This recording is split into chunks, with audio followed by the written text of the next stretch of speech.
Hey everybody, I hope you're doing well. I'm Afefe with Touch by Tarot. I am checking on here with you all today, guys, to do a quick little glimpse into Ron DeSantis.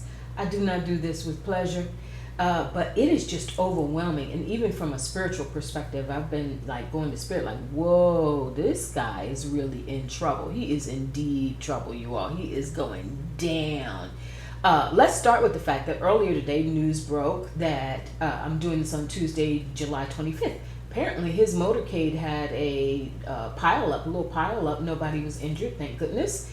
But he was in Tennessee doing some campaign stops, and apparently someone stopped in front of his motorcade, and then it was a pile up. They slammed brakes, and then a pile up behind them. So fortunately, again, no one was hurt. But it just makes you wonder, like, again, from a spiritual perspective, this man is walking around in some energy that's swirling around him that I think is starting to really, like, karmically, is starting to pile up.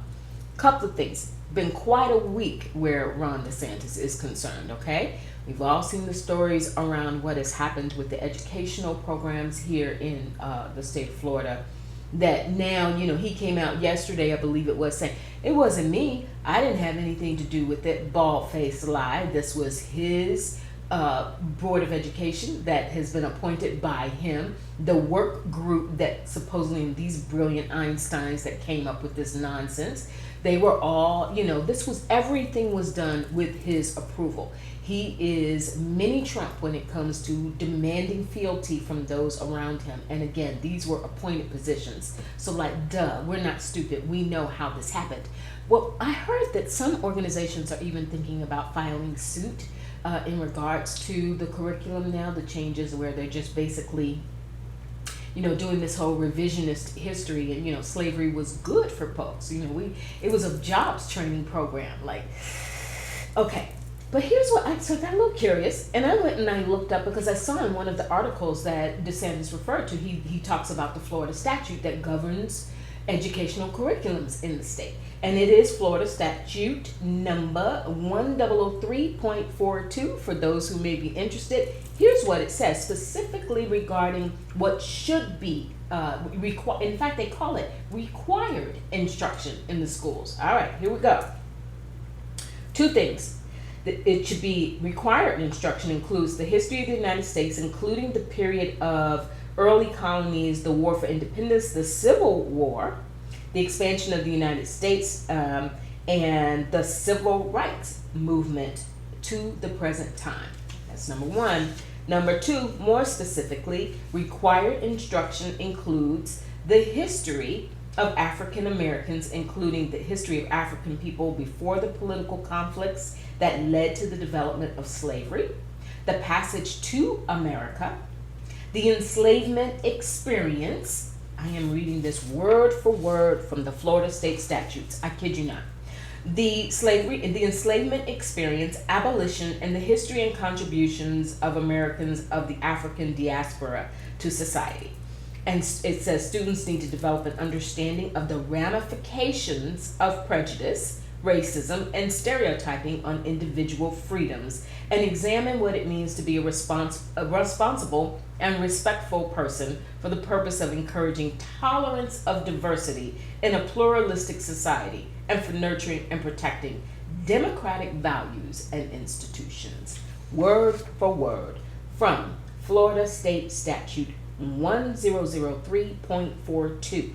So for all of this, that he's done to completely dismantle, education, advanced placement courses around African American studies. I'm like, well, why isn't somebody, why aren't we doing something about that? So I'm going to be keeping my eyes and ears peeled. You all please, keep me, say something, send a shout out if you hear about a lawsuit, because it looks to me like, unless I'm way off, there's some grounds for that. Okay, moving on to this horrible week DeSantis is having, going down, down, down.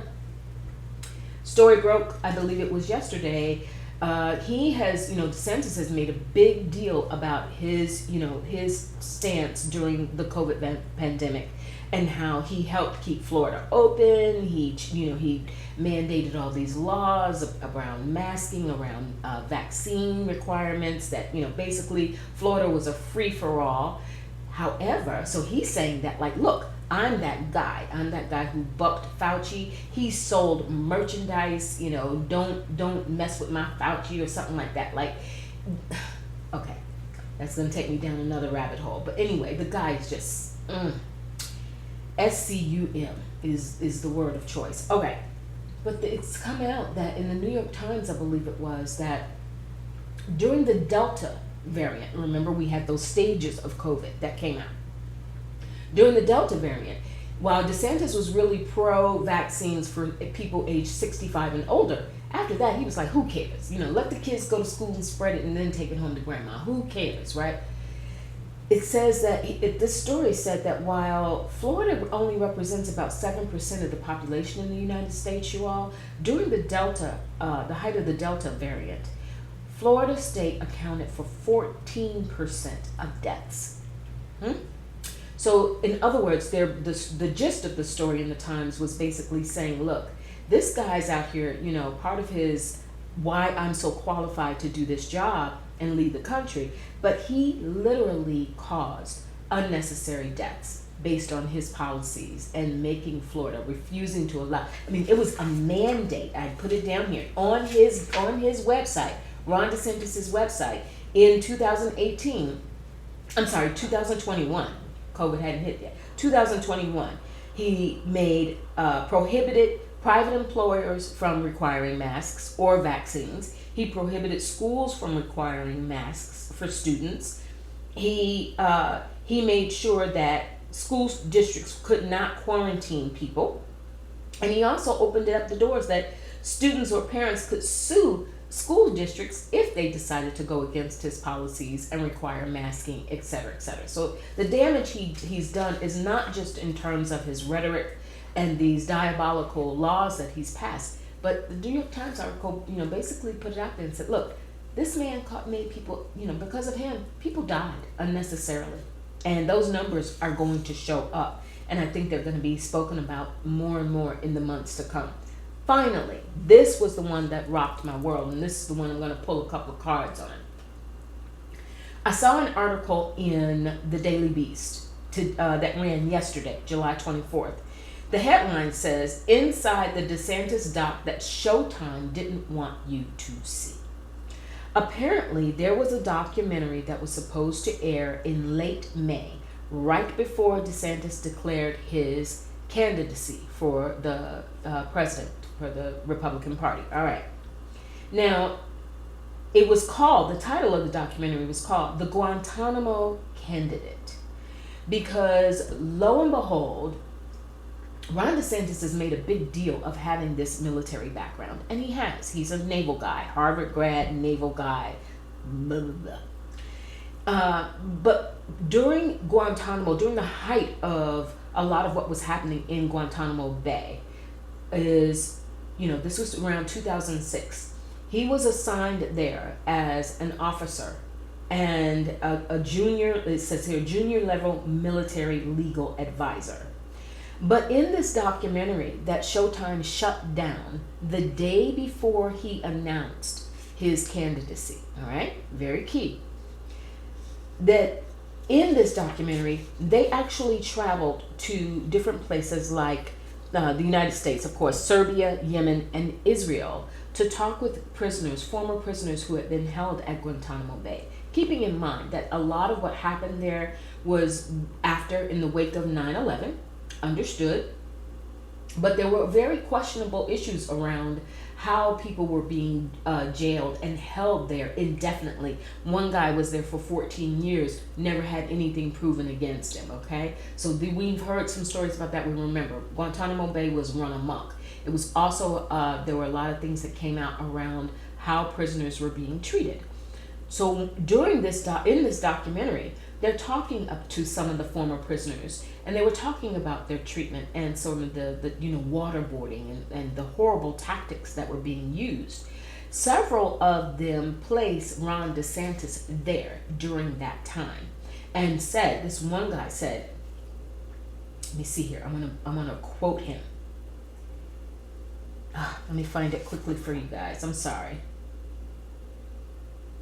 He talks about remembering when he saw Ron DeSantis win the governorship for the second time in 2022.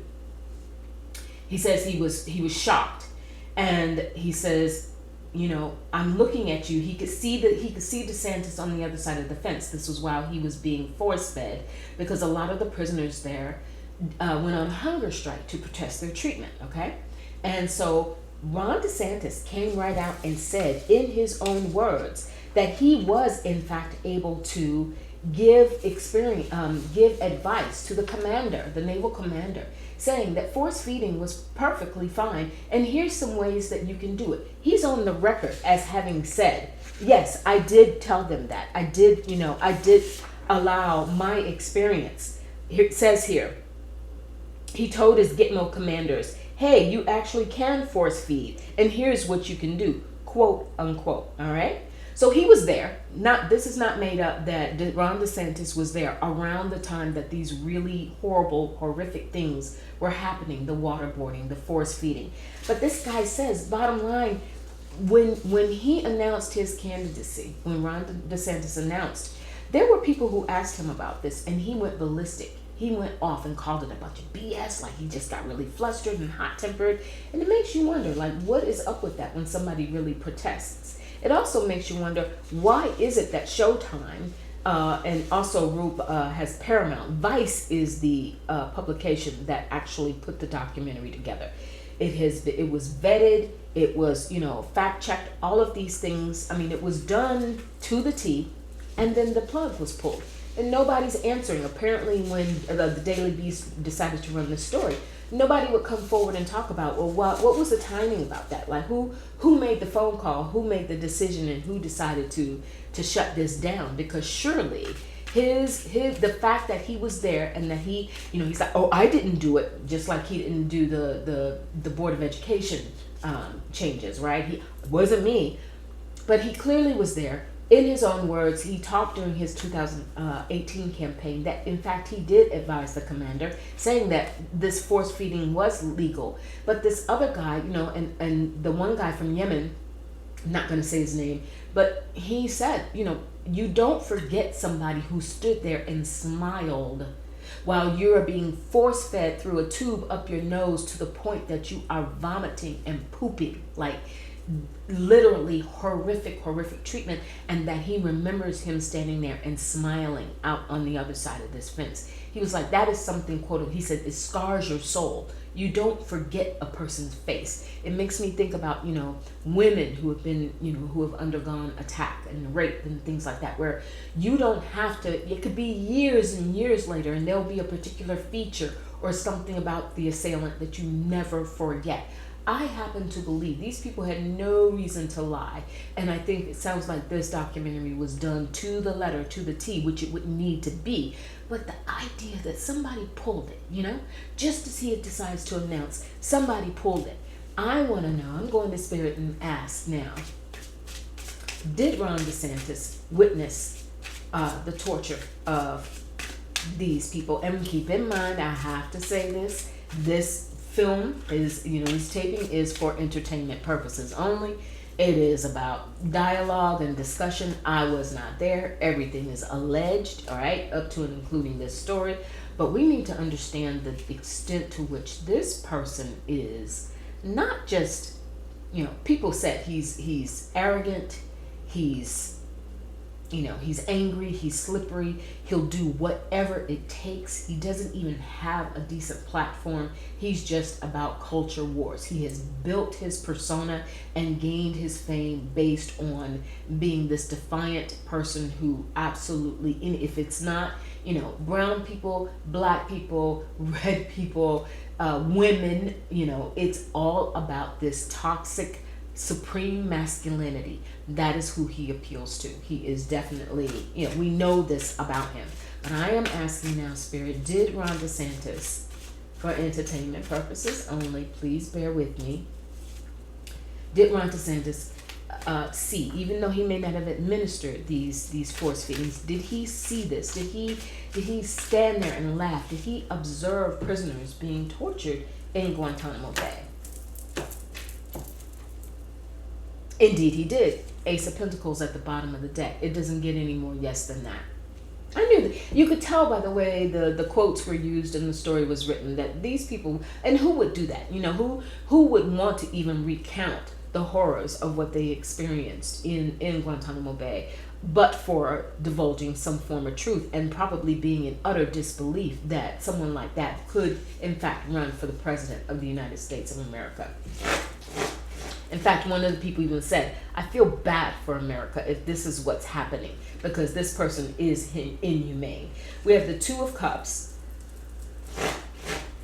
That was the treatment. That was what was being done to them. And the Six of Pentacles. Absolutely. He was involved, and remember at that time around 2006, he was just thinking about long term what he was going to do in terms of his political ambition. He had some time yet before that would start to become to fruition. Keeping in mind too, he only won against Andrew Gilliam by a half of a percentage point in 2018. So he's been skating for a long time. But yes, he did see that, and I wonder if karmically, Spirit, is there karma coming for this man? Like, is that part of what's going to take him down?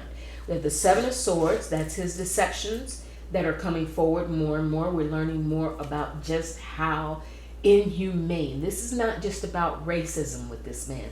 This is about absolute, between the death toll from COVID, based on his policies, he covered it up. His administration covered it up. He rules by threat.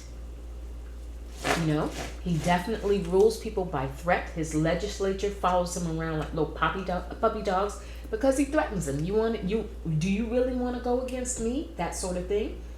Knight of Cups, he pretended to care. He pretended to want end the world. Absolutely 100%. He used it as a stepping stone. He knew what his long-term plans were. And he knew that he wanted a strong military, quote unquote, military background to be able to say, I do have this leadership capability. Look at what I've done, but not that part, not that part. Spirit, is Ron DeSantis' campaign going? You also heard he let go of, 30% of his staff, because he's been overspending and living the lush life and flying on his private planes. Like, this guy. We have the Four of Cups. Yeah, he sees it slipping away from him. And we have the Hangman. He sees it slipping away from him. He's not admitting any of that to himself just yet because he's in what he thinks is going to be damage control. He's in this, okay, wait a minute, I may need to go about things a different way. The people who he's let go, I think he's going to, on his staff, his campaign staff, he's going to start to seek out some other voices who he thinks are going to be able to help course correct. But it ain't going to happen, you all. There's too much. There's too much. And I know the same argument in the Five of Cups, yeah. There are people who have bought into his crap, who are starting to see him for who he is, and they're like, wait a minute, we didn't even sign up for all of this. He is a disappointment. He's going to be a great big bust, especially to those who have invested a lot of money in him. You wasted your time, your effort, your energy, your money. This man is not going to go far. Unfortunately, the state of Florida, he just got reelected in 2022, so we can't get rid of him until 2026. But after that, he can't run again. He's done. It'll be really interesting to see what happens to him, because I think the damage, what Spirit is showing here, the damage to his reputation is going to go so deep, so far. He's not going to be able to come back from under that. 2028? It's not happening, you all. But I just wanted to share that with you. Can you imagine that had that documentary come out on Showtime, we might have had some changes happening with him before now, We might have had some things that could have gotten, some people could have really woken up to him before now. But it's going to happen one way or another. Watch and see, all right? I'll talk to you soon. Take care.